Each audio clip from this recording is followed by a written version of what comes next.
গ্রামের মানুষগুলো কত কিছুই না খায়, আসলে এগুলো টাকা দিয়ে কিন্তু কিনে পাওয়া যায় না, তাই না? বুঝতে পারলে। আসসালামু আলাইকুম, আমি সন্ধ্যা নতুন ব্লগ নিয়ে আপনাদের সাথে চলে আসলাম আবার। গ্রামের মানুষগুলো কত কিছুই না খায়, শহরের মানুষ এগুলো কিন্তু টাকা দিয়েও কিনে খেতে পারবে না। তো আমি এগুলো কি করছি, কেউ হয়তো বা বুঝতে পেরেছেন, কেউ বুঝতে পারেননি। এগুলো হলো কলা গাছের আঠে। গ্রামের মানুষ এগুলো ভালোই চিনবে, এগুলো হলো আনাজি কলা আঠি। তো আমি এগুলো কোনোদিন খাই নাই, আমার খেতে খুব ইচ্ছা করছিল। এর আগে আপনার ভাইয়ার সাথে আমি গিয়েছিলাম বিলে এগুলো খোঁজার জন্য, বাট আমরা কোনো গাছেই পাইনি। তো আমি খুব মন খারাপ নিয়ে বাসায় চলে আসছি। তো অনেক দিন হয়ে গেল, আমার খেতে আর ইচ্ছা করেনি বা আমি ইচ্ছা প্রকাশও করিনি।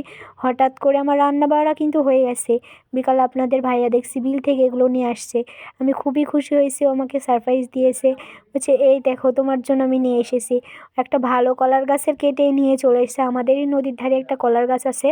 তো আমি কুটতে লাগলাম, আমার ছোট্ট ননদিনী আবার আমার সাথে বলছে ভাবি আমিও তোমার সাথে থাকবো, কুটবো। তো ও কিন্তু খুবই কাজের প্রতি আগ্রহী। আসলে কেউ আছে না ছোট থেকেই কাজের প্রতি খুব আগ্রহী হয়, তো আমার ছোট্ট ননদিনীও ঠিক এমন কাজের প্রতি খুবই আগ্রহী। আমি যেটাই করি না কেন আমাকে বলে ভাবি তোমার সাথে থাকবো, তোমার সাথে কাজ করব। তো এখানে আমরা একসাথে কাজ করছিলাম। আমি আবার ধুচ্ছিলাম, ও আমাকে পানি ঢালছিল। ও কিন্তু এটা খেতে খুবই পছন্দ করে। তো চলো ভাবি আমরা একসাথেই রান্না করি। তো আমি বলছি, চলো রান্না করি। তো এগুলো খেতে কিন্তু অনেক মজাদার নাকি শুনেছি। গ্রামের মানুষ এগুলো খুবই পছন্দ করে। এগুলো ছোট ছোট করে কুচি কুচি করে কেটে নিতে হবে। আমি অনেকগুলো পেঁয়াজ মরিচ নিলাম। কাঁচামরিচ দিলে আসলে স্বাদ আসে, যে কোনো জিনিস আপনি কাঁচামরিচ দিবেন একটা ফ্লেভার ও স্বাদ আসে। এগুলো খেতে কিন্তু দারুণ হবে, আমার তাই মনে হচ্ছে। আসলে গল্প শুনেই জিভে জল চলে আসলো, বাট রান্নাটা কেমন হবে এটা এখনও বুঝতে পারছি না। তো সব কিছু কুটে বেছে নিয়ে চুলার কাছে চলে গেলাম, আমি আর আমার ছোট্ট ননদিনী। তো আমি আমার চুলগুলো ঠিক করে দিয়েছিলাম। ও কিন্তু স্কুল থেকে এসে অমনি আমার কাছে চলে এসেছে, খাওয়াওনি পর্যন্ত। বলছে তোমার রান্না হবে তারপর আসে আমি খাবো। তো একসাথে আমরা রান্না করতে লাগলাম। আমি চুলাতে আগুন ধরিয়ে দিলাম, ও জাল দিছে যেন তাড়াতাড়ি হয়। ও খাবে বলে কথা, তাই না? তো আমি সব কিছু ধুয়ে বেছে চুলার কাছে চলে আসছি, কড়াই বসাই দিয়েছি। চুলার জালটা দেখেন জ্বলছেই না। গ্রামের মানুষের খুবই এদিক থেকে কষ্ট। চুলা শীতের দিনে চুলা ধরাতে যা কষ্ট কি বলবো, শোলা ছাড়া তো শীতের দিনে চুলা ধরেই না। আর গ্রামের মানুষ একটু কষ্ট না করলে কিভাবে হয় যে গ্রামের সংসার, তাই না? আমি পড়ে যেতে লেগেছিলাম আসলে। এখানে ডাল দিয়ে রান্না করলে নাকি খুব স্বাদ। তো আমি ডাল দিয়েছিলাম 1 মুঠ ডাল, বেশি ডাল দিইনি, 1 মুঠ ডাল দিলেই স্বাদ লাগে। অতিরিক্ত জিনিস কোনো কিছুই ভালো না। যে কোনো জিনিসের একটা মাত্রা আছে। অতিরিক্ত আপনি দুধ খেতে পছন্দ, আপনাকে যদি এখন আমি দুধের মধ্যে ডুবাই দিই তাহলে তো হবে না, তাই না?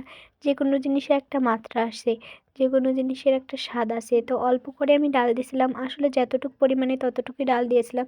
এখানে আমি আদা রসুন বাটা, জিরা বাটা, হলুদের গুঁড়া, মরিচের গুঁড়া, লবণ সবই দিয়েছিলাম। আসলে আপনাকে আমি রান্না শেখাচ্ছি না, এটা হলো আমি যেভাবে রান্না করেছি আপনাদের সাথে শেয়ার করছি। কেউ হয়তো বা জানেন, কেউ হয়তো বা জানেন না। আর অনেকেই এগুলো খেয়ে থাকবেন, কে কেমন লাগে খেতে অবশ্যই কমেন্টে জানাবেন। আর যে কখনো খাননি একবার ট্রাই করে দেখবেন, অনেক সুস্বাদু খেতে। ওকে এবার আমি বসাই দিছি। ছোট্ট হতে পারে কিন্তু অনেক বুদ্ধি, অনেক কাজকর্ম করে, ওর আম্মুর খুব হেল্প করে।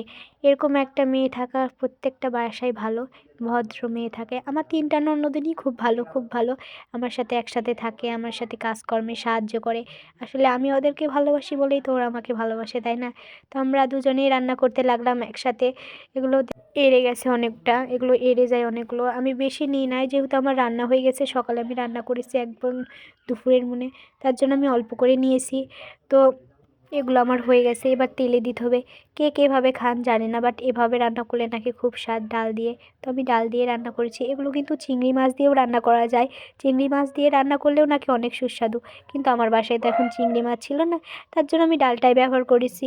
তো প্রথমে পেঁয়াজ মরিচগুলো তেলের উপর ভেজে নেব, তারপর এগুলো তেলে দেব।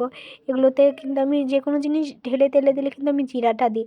তো আমার ননদিনীকে জিরা দিতে বলছিলাম, ও অনেকগুলো জিরা তুলেছিল। ছোটো বাচ্চা তো অত রান্না করে না, সেভাবে বুঝি না, তার জন্য অনেকগুলো জিরা তুলেছিল। তারপর আমি বললাম এতটুকু দাও, তারপর দিল। তারপর দেখেন আমি ঢেলে দিয়েছি। এগুলো অনেক সুন্দরভাবে ঝরঝরে করে লাড়তে হবে, নেড়ে চেড়ে যাতে ওর আঠালো ভাবটা চলে যায় আর ঝরঝরে হয়ে যায়। একদম সুন্দর করে লাড়তে হবে। আমি লাড়তে পারছিলাম না, ওকে লাড়তে দিলাম। ওকে আবার আঁচ লাগছিল। এখন শীতের দিন, এখন কিন্তু আগুনের তাপটা অনেক বেড়ে যায়, অনেক দূরে থেকেও আগুনের তাপটা লাগে। তার জন্য অনেক তাপ লাগে, তার জন্য আমি বলছিলাম তোমাকে দেওয়া লাগবে না, তুমি খড়িটা দাও। তো খড়ি দিচ্ছিল, আমি নাড়াচাড়া করছিলাম। অবশেষে রান্নাটা প্রায় শেষ পর্যায়ে হয়ে গেছে। এবার ওকে বললাম একটু খেয়ে টেস্ট করে দেখো কেমন হয়েছে। তো প্রত্যেকটা ননদ ভাবির মধ্যে এতটুক ভালোবাসা থাকা উচিত। ও আমার সাথে সবসময় থাকে, আমি ওকে যেমন ভালোবাসি ও আমাকে তেমন ভালোবাসে। তো অবশেষে ওকে আমি খেতে দিলাম। ওকে কিন্তু অনেক ভালো লাগছে খেতে, তাই বললো, আর এটা ওর পছন্দের খাবার। তো আজকের ভিডিও এতটুকু পর্যন্ত। আল্লাহ হাফেজ সবাইকে।